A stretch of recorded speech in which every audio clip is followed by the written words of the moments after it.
In the headlines for this hour on VTV News, National Assembly discussed measures to achieve 8% growth target for 2025.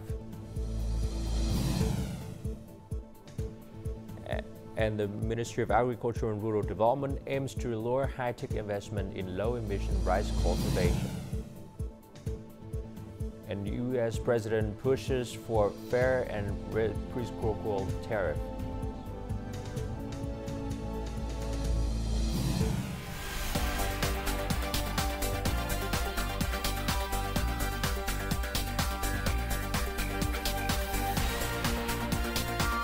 Broadcasting from Hanoi, the capital of Vietnam.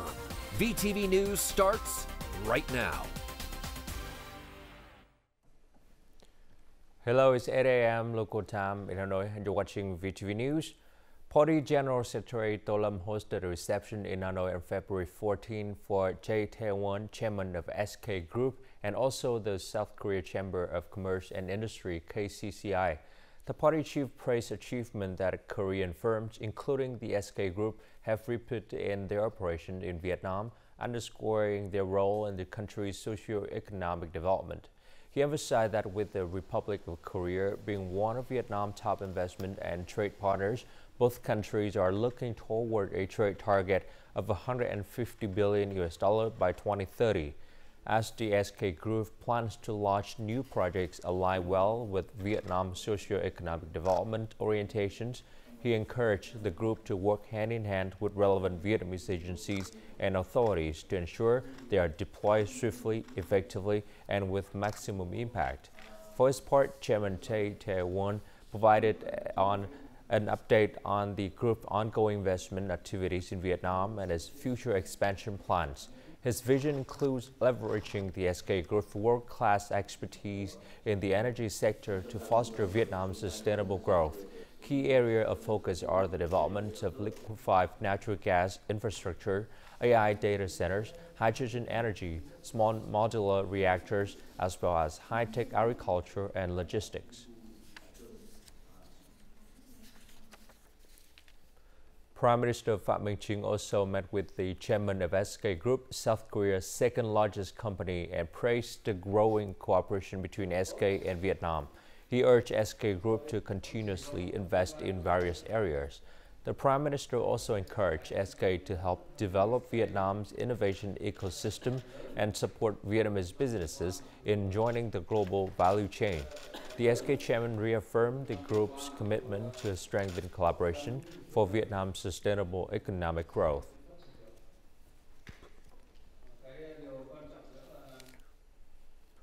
On Friday afternoon, the National Assembly discussed the proposal for the Economic and Social Development Plan for 2025, which set a growth target of 8% or higher. More to follow. Deputies agreed with the 6 strategic solutions presented by the government to achieve this target, emphasizing the importance of institutional reform to remove bottlenecks. They highlighted the need to address slow disbursement and inefficiency as major barriers, and leveraging public and foreign investment will be key to stimulating the domestic economy. We must utilize public and foreign investment to drive the domestic economy, eliminate outdated practices, and encourage private enterprises to participate in public projects. Policies should also promote the use of more Vietnamese goods by foreign-invested businesses. Prime Minister Phie, National Assembly deputy from Can Tho City, outlined several solutions to meet the 8% growth target. The government will foster creativity among ministries, local governments, and businesses, implement policies to boost credit growth, and amend laws to encourage private investment. Implementation must be fast, focused, and decisive. Projects like the 500 kV transmission line and Long Thanh International Airport show that effective execution can shorten timelines. In 2023, power supply was sufficient, and we expect no shortage in 2024, with a 12% increase in power use to match growth. Also, on Friday afternoon, deputies also discussed the Lao Cai Hanoi Haiphong Railway project. While agreeing with the proposal, concerns were raised over specific regulations in the resolution. Vietnam aims to achieve a GDP growth rate of over 8% this year, with a target of double-digit growth from 2026 to 2030. To meet this demand, the draft of the revived National Power Development Plan, Plan 8, presents 3 growth scenarios for electricity capacity over the coming years, including a scenario with more than 70% growth compared to current levels. According to the Ministry of Industry and Trade, by the end of 2024, Vietnam's total electricity capacity is projected to reach about 83,000 megawatts. According to the National Power Development Plan 8, referred to as PDP-8, total electricity capacity will reach approximately 146,000 megawatts by 2030. By 2030, the total electricity capacity is expected to increase by 2.5 to 3 times compared to the current level. When we developed PDP-8, we projected economic growth rates with 3 scenarios, the highest being 7.5%. But in reality, by 2025, Vietnam aims for an 8% growth rate, and the following years will see growth over 10%. Clearly, with this higher economic growth, electricity demand will also rise, so it's necessary to adjust PDP-8 accordingly. The revised draft of PDP-8 is essential and aligns with the country's real economic growth, especially in meeting international commitments to carbon neutrality by 2050. However, to ensure sufficient power by 2030, significant investments are required for both power generation and the grid. To implement PDP-8, Vietnam will need to mobilize nearly $12 billion USD in investment annually. With the revised plan setting much higher targets than before, securing financing for power development is a significant challenge. One solution proposed in the revised PDP-8 is to diversify funding sources, which will attract both domestic and foreign investments, as well as capital from the stock market. This will provide the necessary funding for the 2026-2030 development period, supporting economic and social growth. The revised PDP-8 also sets a strong emphasis on developing renewable energy. By 2050, the plan aims for renewable energy to account for 70% of total electricity generation, with no further use of coal for power production.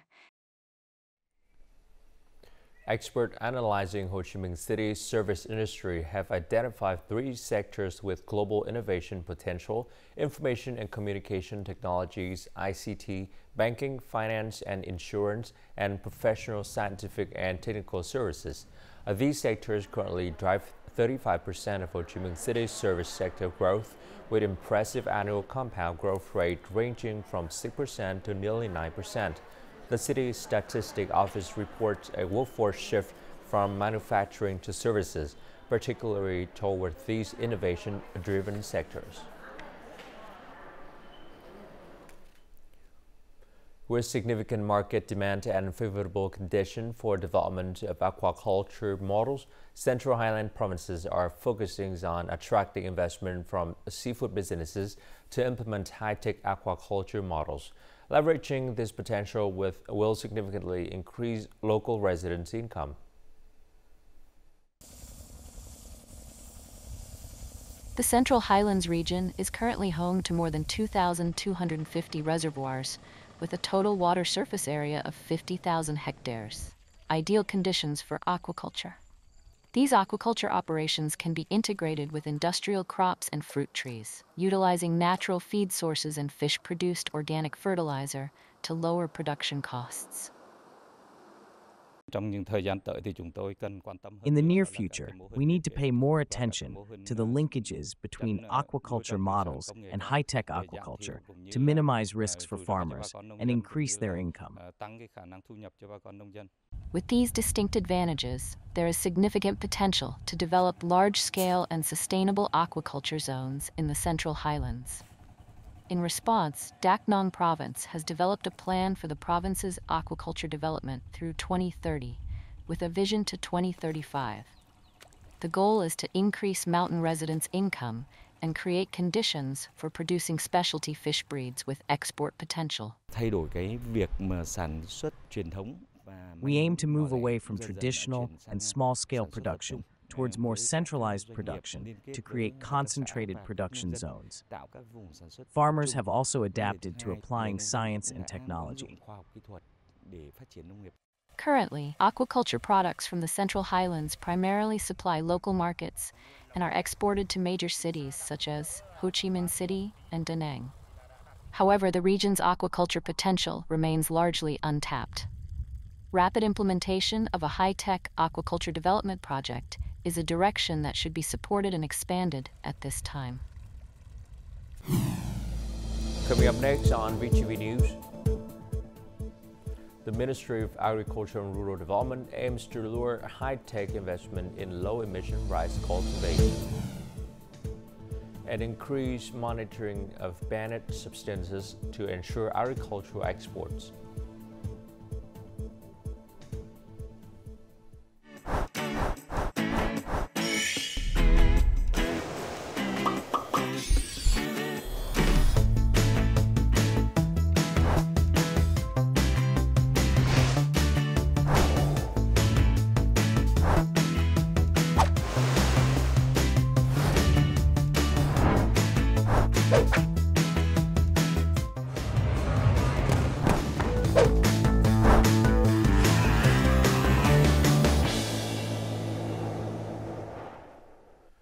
The Ministry of Agriculture and Rural Development is working on an ambitious project in the Mekong Delta to establish 1 million hectares of high-quality, low-emission rice. For this initiative to thrive and elevate Vietnam's rice on the global stage, a stronger foundation is needed.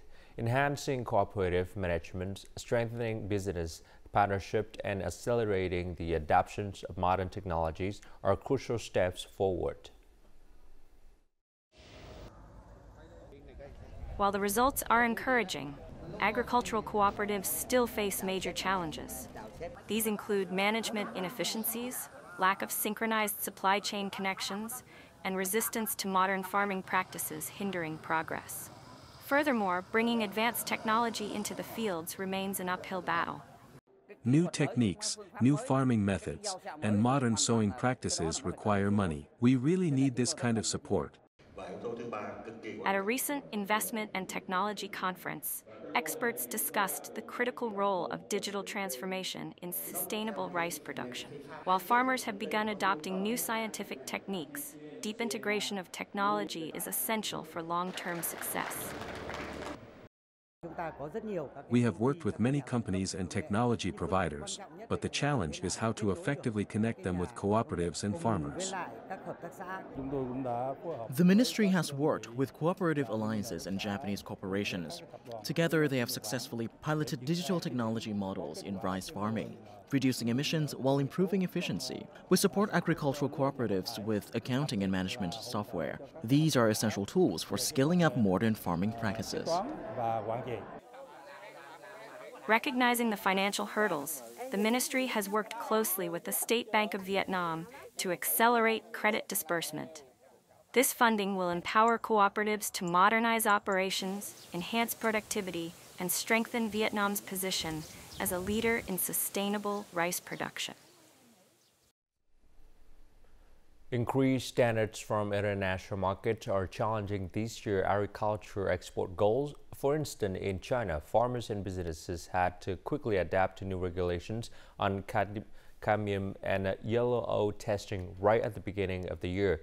To maintain an uninterrupted export chain, the agricultural sector has implemented several solutions to help farmers and businesses comply.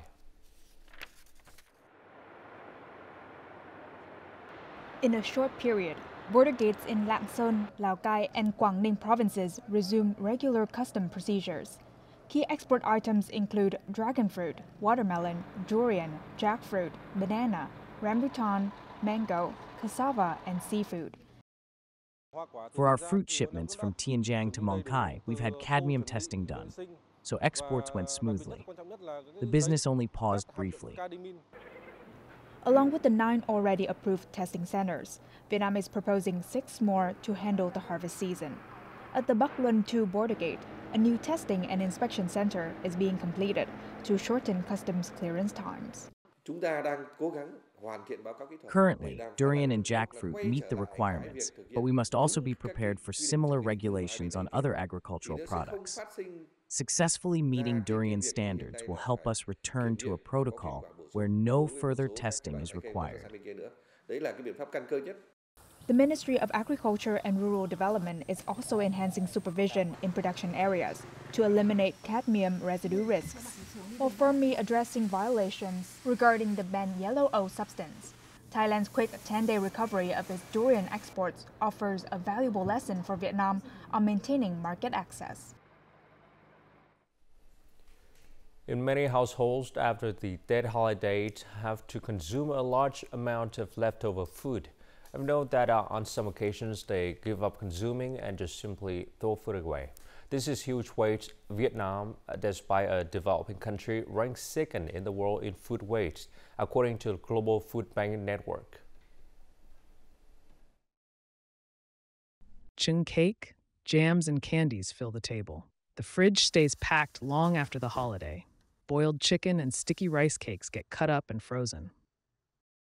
After Tet, I talked to my colleagues, and we all had the same problem: too much leftover food.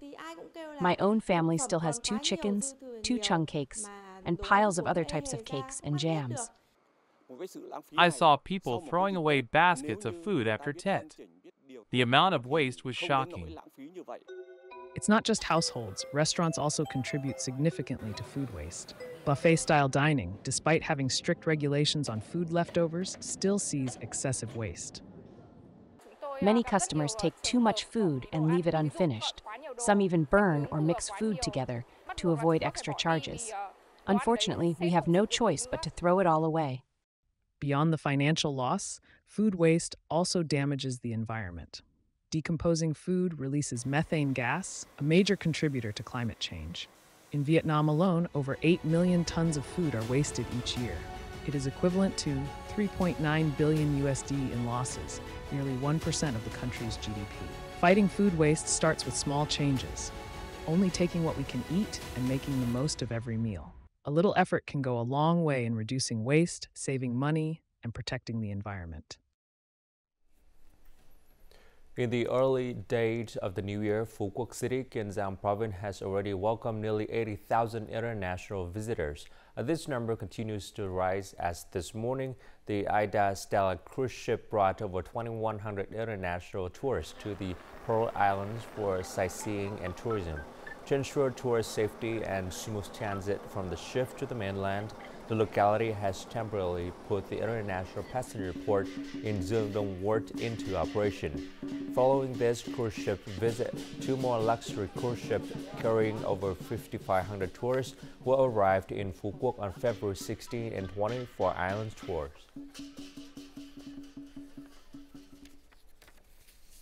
On February 13, the 2025 Traditional and Freestyle Wrestling Championship kicked off at the Cát Quế Wrestling Arena in Hoài Đức District, Hanoi. Originally a village festival, the Cát Quế Wrestling event has evolved into Hanoi official freestyle and classical wrestling championship. This year, tournament featured over 100 athletes from 8 districts, promising spectators, thrilling matches. The event plays a key role in preserving Hanoi's cultural heritage while scouting and training talents for international wrestling. It paved the way for Vietnamese wrestlers to shine on the global stage. As the world celebrates Valentine's Day, every culture brings its own unique twist to the occasion. From heartfelt gift to sharing deep emotions, this day is full of meaningful traditions. Among these, Vietnamese chocolate stands out, bringing rich, exotic flavors that add a special touch to the holiday. The reason I created Vietnamese flavor is because when I started, it was all like European flavor and plain, because no chocolate had any Asian flavor whatsoever. How about I make something more Vietnamese? Of course, Tương ớt, right? Sriracha, because that's what we have with pho. People thought I was crazy. I think people, like you, I was crazy. That's how chili chocolate was created. Wendy soon added guava, passion fruit, durian, and milk coffee, blending her homeland's flavors with chocolate into a unique line. all packaged in a box called Little Saigon. During COVID time, people were at home and they cannot have meals together. So then they cannot communicate with each other in person, but they can send a box, a meal to them and enjoy the box together to have a meal together. I showcase my flavors from my heritage. It also brings to the Vietnamese community, showcasing the flavors we have, our heritage, our culture, our holidays. Not just pho, right? It's not just X, Y, or Z. It's all sorts of flavors. And we can celebrate that. We can celebrate that Trong Tho. We can anything with chocolate. And we can show we have more to our culture and heritage with the flavors.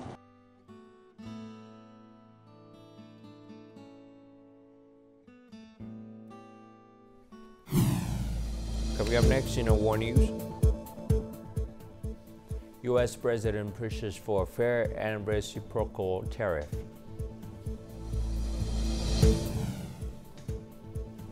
And China's central bank pledges to adjust policy to support growth.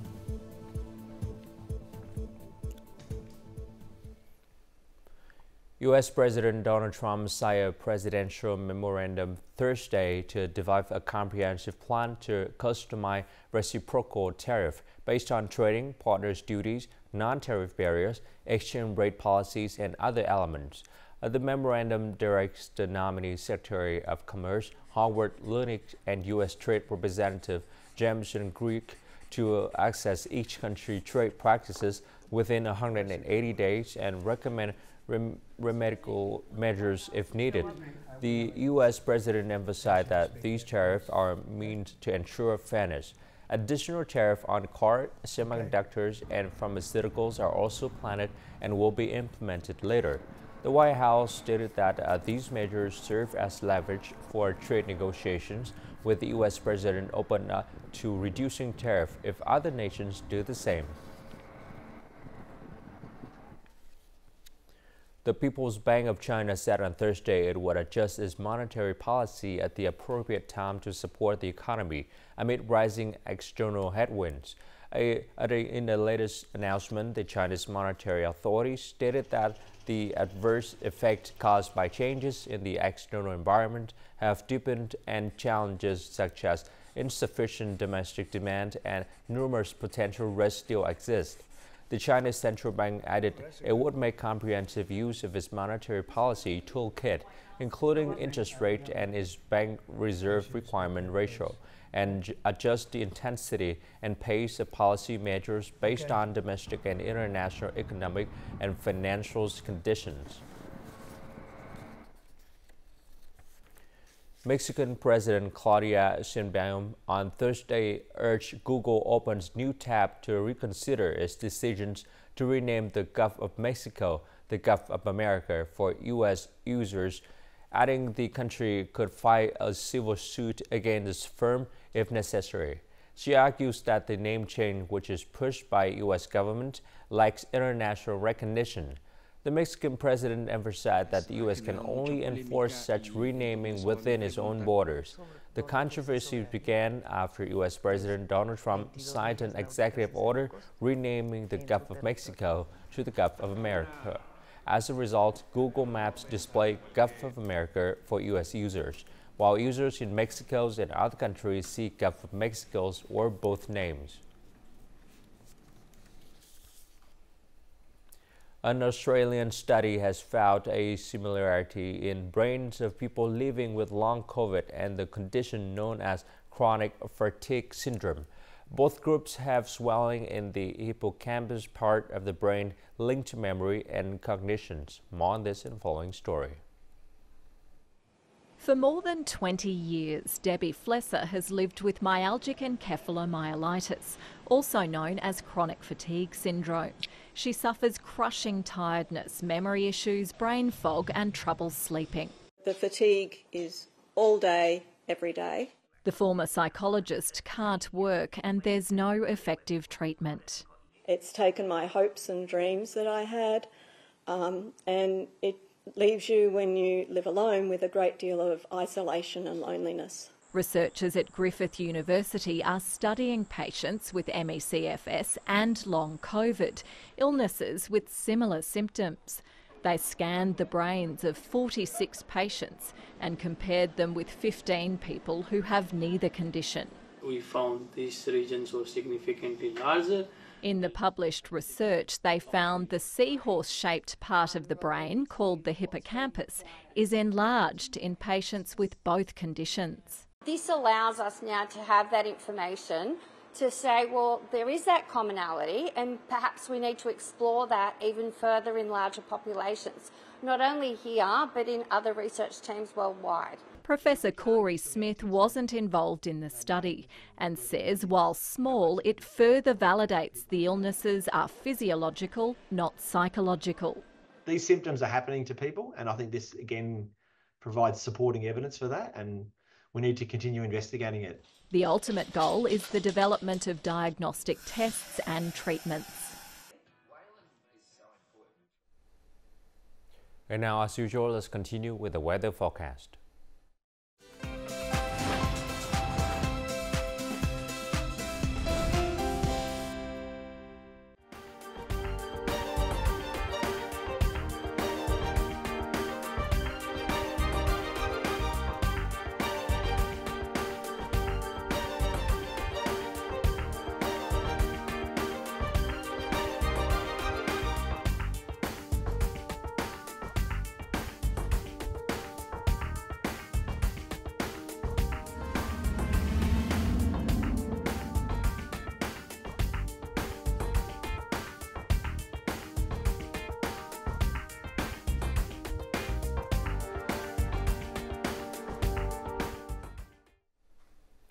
And that's it for this hour on VTV News. To rewatch the program, you can log on to VTVgo.vn or download our mobile application VTVgo.